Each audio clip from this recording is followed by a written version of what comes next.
12 a.m. in the morning, pumasok ang at least isang dosenang pulis, mostly from Manila, with a search warrant. And I was shocked kasi if they are to file a case against me of cyber libel, bakit nila kukunin yung cellphone ko if they have the evidence? Kaya nga. Kasi normal sa case, if you have the evidence, you have to show the court that you have an evidence and arrest me. Una yung warrant of arrest, ito baligtad.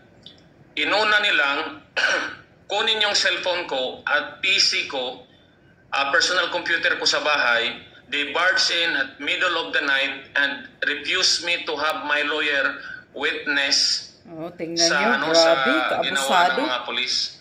I have nothing against the police na bumarch because pumasok sa bahay ko kasi they are under the instruction of the big boss, lalo na ni General Torre na namimihasa na sa pag-violate ng mga people's right, mga basic rights. So si General Torre namimihasa na to silence anyone. If he can silence the KOJC, which is a very powerful group, a very big group. Kaya nga, ginagawa sino ba naman si Jun Abinis? Ordinaryong tao lang tayo. Naging lead convener ako sa Cebu Maisog Rally kasi talagang pagod na ako sa kalokohan ng gobyerno natin. Pero anong ginawa nila? The night before na mag-rally, pumunta sila 12 a.m. at saka yung style nila sa pag-search, it took them 4 hours. They really tried to parang wear me out. They can kaya naman nilang kunin yung cellphone ko in 30 seconds eh. Baka tapos yung PC ko in plantingan maybe 10 kaya minutes. siguro, But hindi they kaya. have to prove yung cellphone ko, dina-download nila yung laman. I think pinano nila. Grabe, kinuha yung mga ng cellphone mo. Tinatransmit nila sa Manila yung content ng cellphone ko without my authority. With my verbal disagreement, sabi ko, that is illegal. You have no right to tamper my cellphone, pero ginawa pa rin nila. Pumasok sila, kinuha yung cellphone ko, sinaksak sa laptop nila, dinownload yung mga laman. So basically, my cellphone was tampered. Dapat ebidensya yun eh. If I really committed a crime against General Torre na human rights violator, bakit kailangan nilang kunin yung cellphone ko, magkuha pa sila ng search warrant if they can just file directly a cyber libel against me if they have the evidence? Kaya, so ang ginawa nila, they did a search warrant. They issued a search warrant in the middle of the night before the rally, knowing I was one of the core group, para lang hindi mapagbigyan ng mga Cebuano na makapag rally. Kasi yung mismong grupo ko sa lead convener puro volunteers. Tulad ngayon, hindi pa ako nakatulog kahit isang oras, kahit 30 minutes hindi ako nakatulog. Siyempre. Kasi I feel violated, hinaharas ka eh. I feel disrespected. Correct. And nakakagigil. wala na ni paglaong nga nasod. Wala nang pag-asa ng Pilipinas They will talaga. harass anybody. Exactly. If they will harass PRRD, if they will harass Pastor Kibuloy, Inday Sara, si Inday Sara, paano na lang tayo? sino ba? Kinsa man si Jun Abinis. Kawawa naman. I'm not crying dahil naawa ko sarili ko. Naawa ko sa mga Pilipino. Mas naawa nga ako kay Tatay Digong. Kaya nga. Mismong mga pulis na tinulungan ni Tatay Digong, Nga, ano na eh, walang ginawa. walang prinsipyo, walang panindigang Ang mga pulis. pulis natin, Putang ina yan. karamihan duwag. Correct, mga duwag, mga pulis. Kinsa man ang mulaban sa Pilipino. Yabang lang dahil may armas yung iba. Kada adlaw, gusto nila pildihon ang Duterte. Ginigipit talaga ang Mismo mga si Sara Duterte at Leon, saka gusto nila patyon si Sara. gusto daw nang patayin si Sara. Ako, Jun Abinis, ultimo, pwede po ko nilang patyon. Ang harassment gahapon, wala arato. Katiting lang ang harassment para sa ako Pero ang ako alang yun, sana mga Pilipino, Tumindig. ilabas na natin tapang natin. Correct.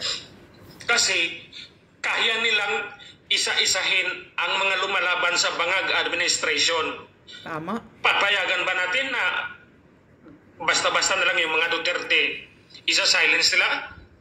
Papayag pa tayo sa mga kernel na matatapang ikukulong nila? Papayag ba tayo na ordinaryong mga vlogger ikukulong nila? Si Grijaldo nga hanggang ngayon I am nakakulong not pa crying for myself. Yan, pulis yan Malalaki na yung anak ko. I am crying because Colonel Grijaldo. Walang tapang ang Pilipino sa ngayon at ang PNP, military natin, parang tinitingnan lang nila yung leader na matino na si Duterte, si Inday Sara, binubuli, hinaharas, kihadre, kihadito. Kaya nga. So, I'm just overwhelmed how crazy, how audacious, how kapal ng mukha ang administration na to. They will try to silence anybody. They will do everything to intimidate the Filipino. Rally pa lang ang ginagawa natin dito sa Cebu. Rally pa lang. Ang mga Cebuano very excited na makita nila si Digong. Because Digong is a symbol of uprightness sa leader. Digong is a symbol of integrity. We are looking for that kind of leadership. Kaya ang mga taga Cebu, masaya na pupunta si Digong. I am a volunteer. I spend my own money. Nobody is paying me to join Kurma Isog. I just want to show every Filipino na magsakripisyo tayo para makita ng gobyerno nagkaisa tayo. Tapos, naawa ko kahit si Tatay Digong walang budget pupunta dito. I was told hirap si Tatay Digong sa budget. Kahit yung rally, walang budget. Kaya nga. Nagmamakalimos yung ang core group, kahit mga barricade lang, nagmamakalimos para lang makita ng mga tao na nagkakaisa ang mga Cebuano. Si Tatay Digong hindi nagnakaw. Gusto niyang pumunta rito pero mismo yung expense hindi niya kaya dahil hindi siya nagnakaw. Pero tingnan mo yung gobyerno natin, 4.3 trillion ubos na in 2 months. Kaya sa mga Cebuano, mga bay, magpakita ta nga nagkahiusa ta. Okay ra ko. Ila kong harason kadadlaw. Actually, wa ko mahadlok nga ila kong harason kadadlaw. In fact, pwede gyud ko patyon ni General Torre. General Torre, duwag ka. Mukha kang pera, General Torre. Pwede mo akong mapatay. Pero hindi mo ako mapapatahimik. Demonyo ka, General Torre. Mukha kang pera. Ang mga PNP, ginawa mong binaboy mo ang PNP. You can file all the case you can file against me. I don't care. You can go to my house. You can kill me. You can shoot my house. It's okay. Para makita ng mga Pilipino gaano kakademonyo. Bongbong Marcos. Wala nang utak yan si Bongbong Marcos. Bangag. Tayo mga Pilipino, yung nag-ikot na yan sa Bacolod, wala nang pumapansin eh. Kaya nga, walang pumapansin. So, ang panawagan ko sa mga Cebuano, magkaisa tabay, at nihita karon din sa Mandawi, atong punon, atong ipakita. Yes, kaya nga, daming tao eh. Nag-expect ko nga kining harassment sa ako as lead convener, kaming tanan mga maisog nga core group nga naay mga panginabuhi nga tarong ila pong harason. na anay mga sumpina nag-adto na sa ilang mga balay, ibalik-balikan na ilang balay og sumpina akong mga kauban. Pero wala mi magpatarog. Sige lang. Ang sa nako kauban na sumpina sabay na ako'y sumpina nagbalik-balik na lang ako. Ang akong anak na nahadlok, dalawa anak ko ka anak kay namugos og sulod ang mga pulis. Daghang kayo sila just to get my cellphone. Anong sabi nila? Trabaho lang. Ay sus, Ito, kasuhan trabaho lang mo? sa mga pulis. Pero mga pulis naman, sir, Trabaho lang, huwag kahit nating mali. hayaan na wala na yung musukol ani nga gobyerno. Kaya nga, kahit mali, trabaho lang. Sunod-sunod kayo, mga Wala gago kayo. ng dignidad ang Pilipino kung bababuyin tayo ng Tory na yan. Ano bang meron si Tory? Kaya nga. Tapang lang, apog lang yan si Tory, pero walang dignidad yan. Tapang Walang dahil may respeto rin armas. sa mga Pilipino. So, karong gabi makita ni Bongbong Marcos, ni Tambaloslos at ni Tory nga ang mga Cebuano, pro Duterte. We love Duterte because he served the country. Every time I speak good about Duterte, sabi nila binabayaran ako ni Duterte. Now I heard. Hindi ka pa nga nakita si Duterte. Hindi ko pa nakita in person si Duterte. Oo, talaga nun. Mismo si Sara, hindi ko yan nakita. Ordinary citizen ako na nag-volunteer para lang magkaroon ng platform ng mga Cebuano. Yung karaban, pera namin yun mga convenor. Nagbigay kami ng mga sariling pera namin. Pero anong gusto palabasin ng administrasyon? Bayaran kami. Hirap na nga si tatay digong pang-aeroplano lang sa grupo niya. Hirap na nga kami sa kahit barricade lang. Marami kaming utang matapos lang yung area ng rally. Gagawin ng lead convener kahit magkautang-utang kami para lang magkaisa ang mga Cebuano. Hindi kami pumunta sa mga may pera dyan. Hindi kami pumupunta sa politiko. Kahit magtanong ka dyan sa mga politiko, sinong hininga namin? Hindi nga namin pinapunta kami ng politiko na local Kasi ayaw namin sabihin na namumulitika. Kaya nga, dapat lang. Laban ng mga Pilipino to. Araw-araw may namamatay na mga bata, mga babae, mismo mga pamilya, kinakatay ng mga tatay nila dahil sobra ng dami ng adik. Tapos sasabihin nila Marbella Torre na Bumaba ang crime. 60% lower. Bumaba sa mukha nila. Mga gago This is sila. my first live kasi talagang I cannot believe gaano kakapal, gaano ka-greedy, gaano kawalang hiya ang administrasyon na to. At alam ko yung harassment na ginawa nila, na i-raid yung bahay ko, sample lang yun. Sample lang yun sa akin. Pwede nila akong arestuin, pwede nila akong bugbugin, pwede nila akong kidnapin. Pero alam mo yung masama ng loob ko, yung mga kasama ko.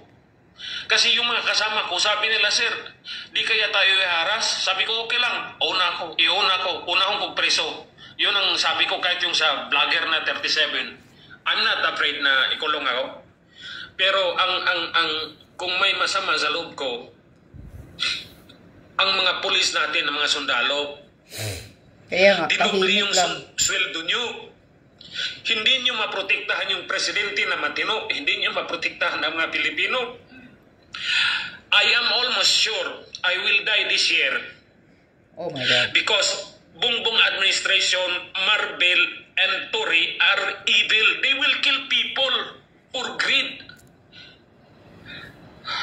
Si Tambaloslos, mga kawatan na sila. But I don't care. I don't care. Pero ano ko lang, let's unite. Let's sacrifice. Kami sa Maisugkor, puro sakripisyo. Minsan nag-usap kami, one battle kami ni Elmer, usap kami. Wala kaming mga pera. Yung mga sideline namin, halos wala. Wala kaming, we are not earning money in Facebook and YouTube.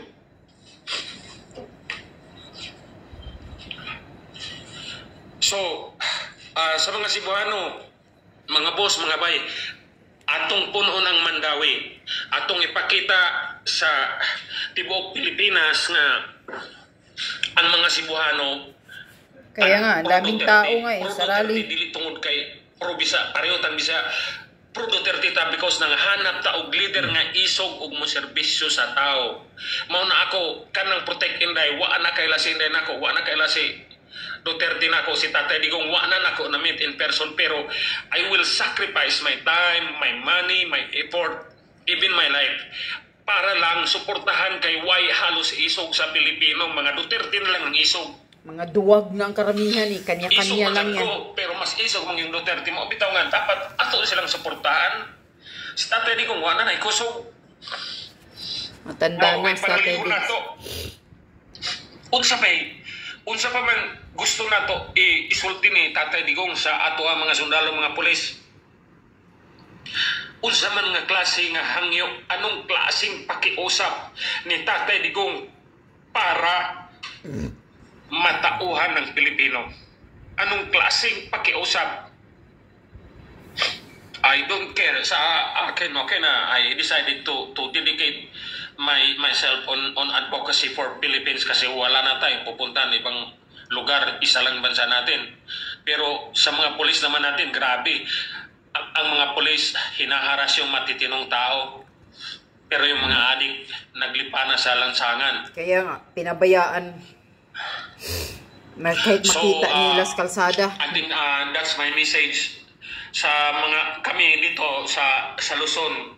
Tingnan nyo ang Cebu, nagkakaisa kami. Kahit hinaharas kaming may Sukor Group, it's okay. Patuloy kami. If one of us will die, that's okay. 120 million tayong Pilipino.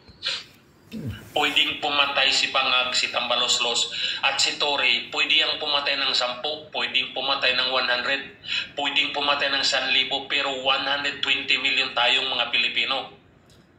Kaya nga. Payag na ako una kung tirahin nila. Maligo na tayo. I live a full life. Hindi ako mayaman but I have experienced life. Tama na yun sa akin. Pero ang masama sa loob ko na parang nag-aantayan tayo. Sino bang tatayo? Sino bang lalaban? Sino ba yung puprotekta? Puro na lang tayo Duterte. Puro na lang tayo Duterte. Kaya nga dito sa Cebu, nag-usap kami ng Maisog Core Group. Sabi ko, okay, let's elevate this movement. Kasi panalo tayo sa social media. Kaya nga tayo sinasilent eh. Hinaharas tayo.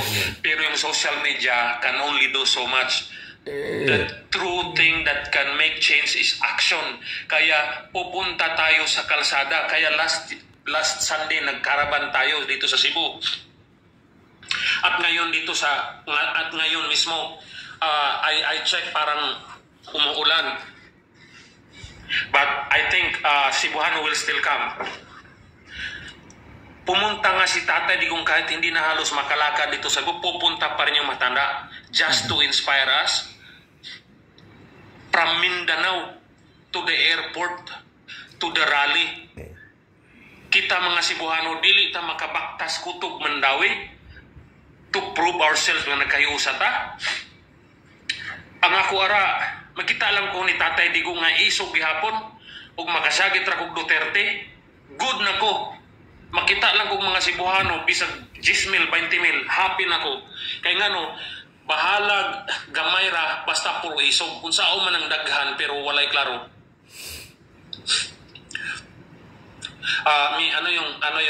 Sa media nga pala, maraming media na tumatawag sa akin, wala na yung number ko kasi kinuha nga ng pulis. Sila nang access sa inyo. So wala na akong so I have to use yung itong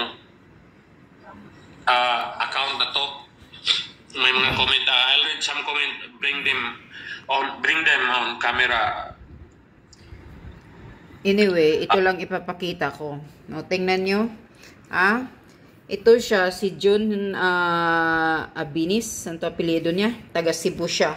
Siya yung leader ng Maisog. Siya yung nag-organize ng Maisog Cebu. Kanina daw, ng early morning, 12 midnight. Siyempre, early morning na yan. Counted as early morning na yan. Dumating, nilusob ng mga 12 or 15 ka mga pulis daw. Nilusob yung bahay niya sa utos daw ni Tory. Tingnan mo, grabe ka talaga, Tory. Napakahudas mo talaga. Kaya nga, sabi ni John, demonyo ka talaga, Tory. Grabe, ikaw ang utusan sa mga, sa panglusob ng paglabag sa batas ng mga karapatang pantao. Ikaw talaga, Tory. Tandaan mo, Tory, magre-retired ka rin. Maraming taong galit sa'yo. Tandaan mo yan, maraming taong galit sa'yo. At saka yung ibang pulis din, galit din daw sa'yo. Darating din ang panahon, makarma ka, Tory. Huwag kang magpapakampanti. Dahil ngayon, nasa posisyon ka, nakadikit ka kay Bangag. Akala mo, protektahan ka ni Bangag, protektahan ka ni Romaldis. Pag makaretired ka na, pag wala ka na sa posisyon, basura ka na. Yan ang tandaan mo. Ganito, hinaharas nyo itong tao. Kung mayroon siya, cyber libel, nagsiserve, kunukan mo ng warrant of arrest, cyber libel, bakit kukunin nyo yung laptop niya, yung PC niya, yung computer niya, at saka cellphone niya? Isang paglabag sa karapatan niya yun Kung ako sa iyo, John, kasuhan mo, magsampa ka ng kaso. Kasuhan mo kung pati yung mga pulis, kayong mga pulis, sasabihin nyo, trabaho lang. Inuutosan lang kayo, trabaho lang. Wala kayong mga prinsipyo, isa din kayong mga siraulo, mga gago din kayo, mga pulis.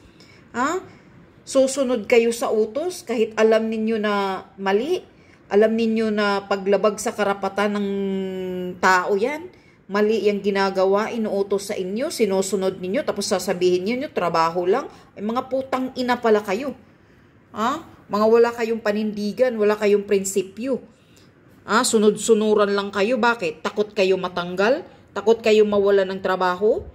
Mas maganda pang mawala ng trabaho kaysa katulad ninyo, mga walang prinsipyo, mga ututa, mga utusan, para kayong mga asong ulul.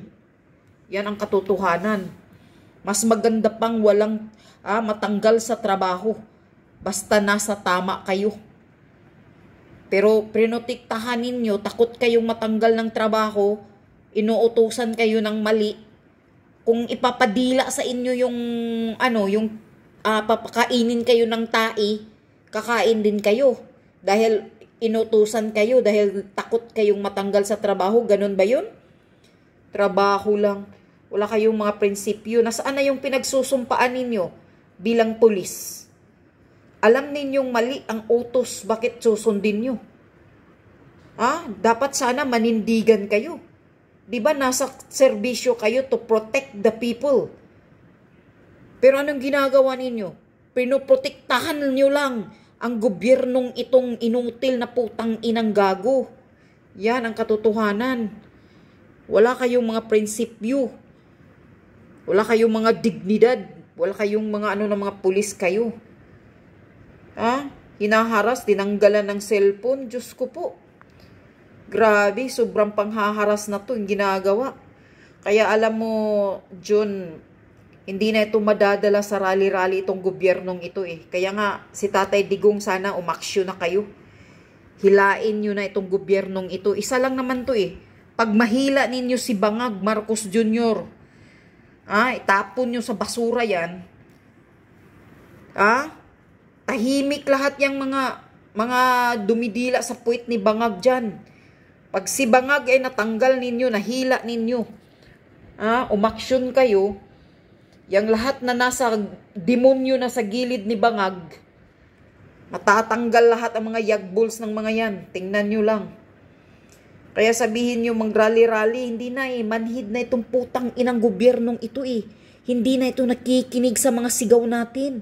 Hindi na sila nakikinig, mga manhid na, mga kapal na ang mukha.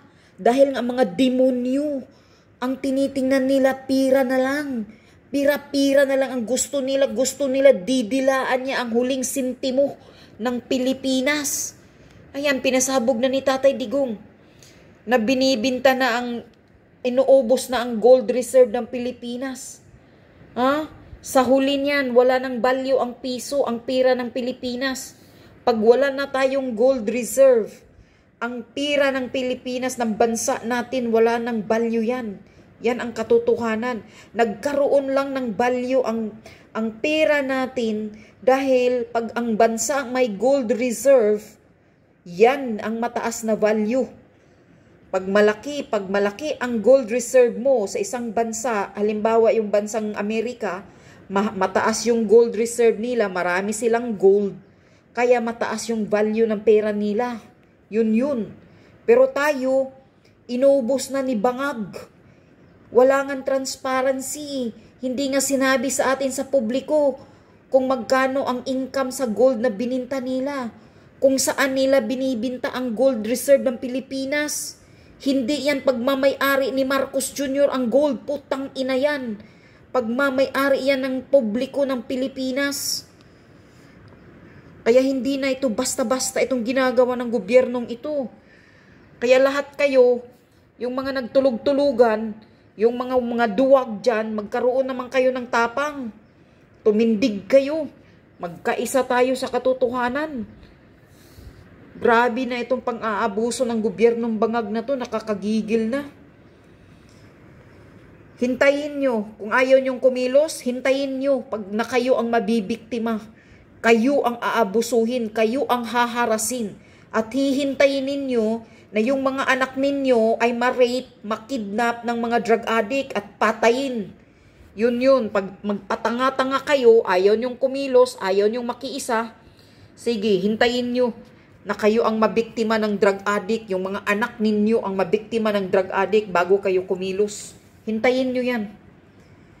Nakakagigil. Sobra na talaga itong gobyernong to. Grabe ang pagpahirap.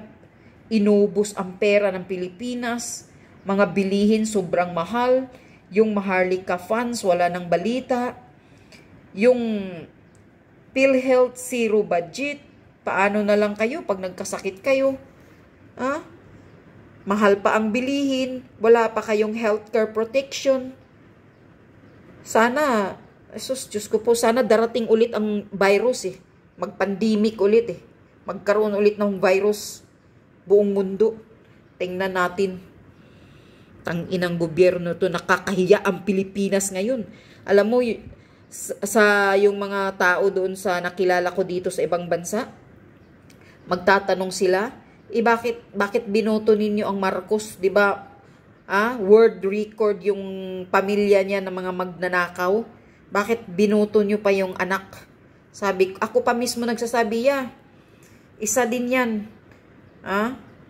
Isa din yan, bad record yung hinayupak na yan Walang kwinta yung drug addict na yan, Marcos Bangag na yan Putang ina.